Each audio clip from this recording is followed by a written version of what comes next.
What happened to you?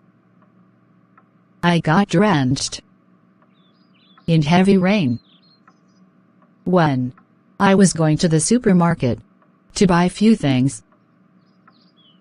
Why didn't you take an umbrella with you?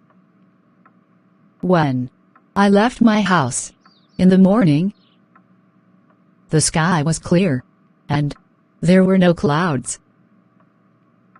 How did you save yourself? When it started raining at first, I stood under a tree. What happened next? Then suddenly, it started raining heavily, and the clouds also started thundering. The wind started blowing too fast,